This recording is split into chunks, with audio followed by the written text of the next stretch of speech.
deeper question is, how did the military allow itself to go woke? Meritocracy and lethality, of excellence, of no excuses, of equality and unity, not equity and diversity is ours. The dumbest phrase on planet Earth in the military is our diversity is our strength. I've had the most badass American warriors that we've ever produced on this show. And everybody says the same thing. They don't all say it on camera because it doesn't, we don't always go into that. But I do ask them, all of them, like, how is it? How is it in there? These, especially the guys that just got out, they're all disgusted. They're all demoralized. Totally. But this institution's going sideways. It doesn't, and you hear time and time again. Which institution? The Department of Defense, the military, the Army, pick your service. And it started with a central question, the book. Would I recommend my kids join the Army today or the military today? And that used to be an open and shut case for me. It used to be absolutely hell yeah. Like, I want my kids to have the kind of ethos where they would. And we've got a blended family of 5 boys and 2 girls, so that's a real question. Oldest is 14, youngest is 7. Like, they're not that far away from having the opportunity to make that decision. Would I recommend that? And it used to be, of course I would. And over the last couple of years, it became clear, like, would I? I don't know. And you talk to more and more guys, and they're having the same, they're either a hell no, or they're saying, yeah, for the first time in my life, I'm in the family business. It was my dad, my grandfather, they all served, and I'm second guessing whether I want my kids to. And so the book kind of helped me figure that out. And the last chapter of the book is a letter to my boys about whether I would want them to serve. And I can lay that out, but I didn't write that chapter until the end. So I wrote the whole book, and then I was like, okay, I want to look at the depth of what's happening to our warriors, because it's not, the book isn't just how the military went woke. Mm-hmm. There's plenty of those examples, mm-hmm. and we feature them prominently on Fox, and you've seen them, and just the nonsense. The deeper question is, how did the military allow itself to go woke? How did our general class, how did our military academies, how did military leaders who are expected to live by an ethos and a code, they're in the job of meritocracy and lethality, of excellence, of no excuses, of equality and unity, not equity and diversity is ours. The dumbest phrase on planet Earth in the military is our diversity is our strength. It's our unity is what unites us, our unity of effort, our ability to say, yes, we're different, but we come together as a team to accomplish a mission. So I spent the better part of a year and a half talking to vets, and not just vets, but connecting through a network of a lot of guys I know.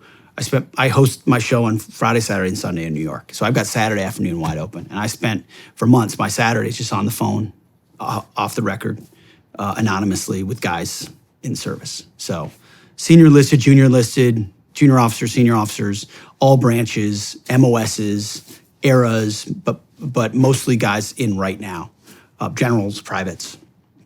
And all the same themes came out. Standards are dropping. The woke stuff is everywhere.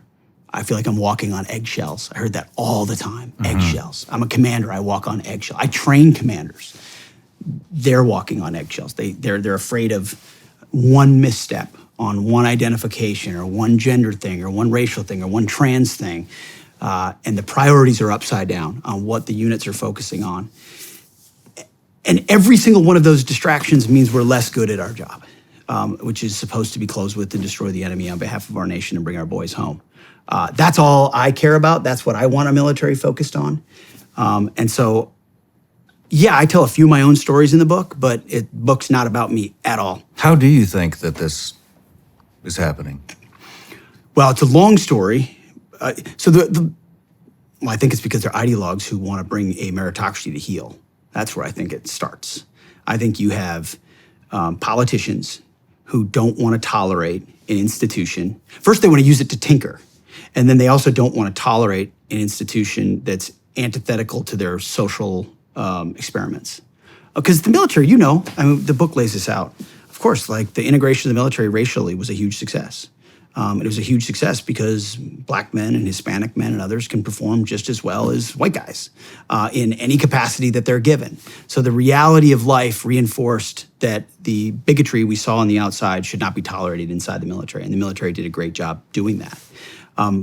But now we're pushing boundaries on lots of different levels that are different than that, because men and women are different, because being transgendered in the military causes complications and differences.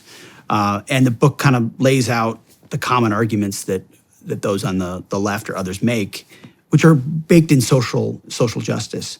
So it started, you know, you saw it under Clinton with the tinkering of Don't Ask, Don't Tell and the reasons for those changes. And I talked to some of the people involved in when that was changed.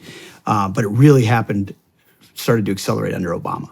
And you saw it you saw the trans stuff come at the end of the Obama administration. You saw the women in combat come at the end of the Obama administration.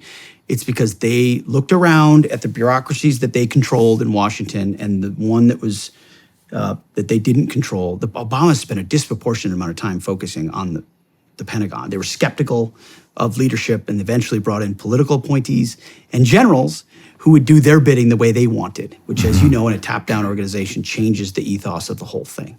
So the book is meant to pull the whole curtain back, mostly from Obama forward, and explain how the Army that I enlisted in, or that I swore an oath in 2001 and was commissioned in 2003, looks a lot different than the Army of today, because we're focused on a lot of the wrong things. I mean, you know this. You could talk about it all day, I bet. We could. I'm trying to organize my thoughts here, figure out what rabbit holes to go down. But I mean, they've been wildly successful in morphing the military into this whatever you want to call it. And I do want to. Do you want to talk about?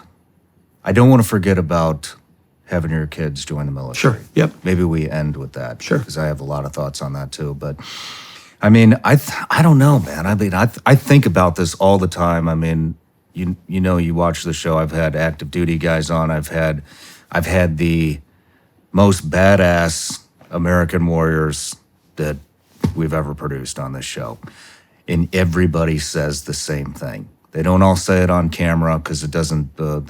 We don't always go into that, but I do ask them, you know, all of them, like, how is it? How is it in there? You know, especially the guys that just got out. They're all disgusted. They're all demoralized. Totally. I feel like the gas really got turned on when the defund the police movement happened. I knew it was going to bleed in because I thought the defund the police, I was like, this isn't about this shit. They want to rid the LE agencies of the old guard because they all think alike. They do a damn good job. And so let's destroy it and rebuild it with a new mindset. And that happened. I think that happened. Do you think it happened? Yes, I do. I mean, if you look at the back cover of the book, it says, I joined the Army to fight extremists in 2001. 20 years later, that same Army labeled me one. Yeah. So I got out because, and I can tell the story or not, but I was deemed an extremist because of a tattoo by my National Guard unit in Washington, D.C. And my orders were revoked to guard the Biden inauguration. But all of this, so you have what happened with George Floyd. What a punishment. I know. It's actually, you put it that way, you're exactly right. You're exactly right. You know, but you had the George Floyd riots, and then I was also in the DC Guard during what happened in front of the White House. You remember the insurrection that no one calls an insurrection outside the White House when they, burned the church down and got to the gates of the White House. I was there the second night through the fifth night of all of that. I was a 04 major holding a riot shield because they didn't have enough guys. So we were just out there doing our thing and explain a little bit about that. That happens, then January 6th happens.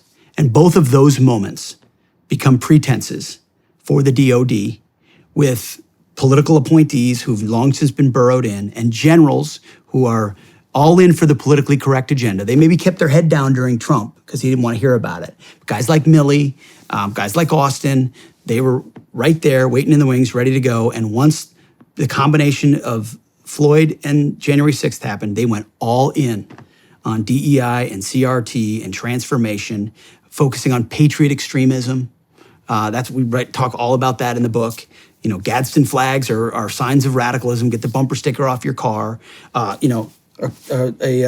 Jerusalem cross tattoo, which is just a Christian symbol. Is that the this is the one? Is that the tattoo? Yep, right here. This one is what got me disinvited, I'd never had orders revoked before. I mean, listen, it's a standard deal. You remember after January 6th, everyone was in Washington, D.C. Like Nancy Pelosi had the parking garages full of National Guardsmen. Mm-hmm. The fence was up.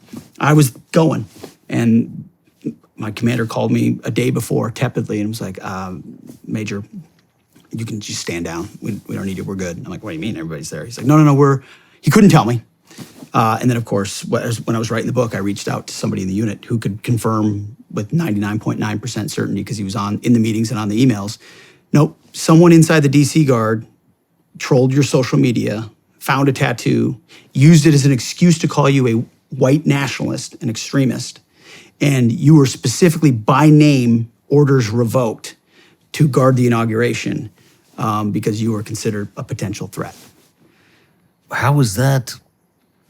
It's a cross. It's a Christian symbol. That's all it is. There's a lot of guys, but I got a Christian symbol here. I got, no, because it wasn't about that.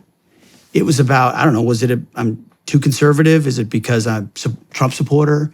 Is it because I was a reporter on January 6th? So they just didn't want you there. No matter where you're watching Shawn Ryan Show from, if you get anything out of this, please like, comment, subscribe, and most importantly, share this everywhere you possibly can. And if you're feeling extra generous, please leave us a review on Apple and Spotify podcasts.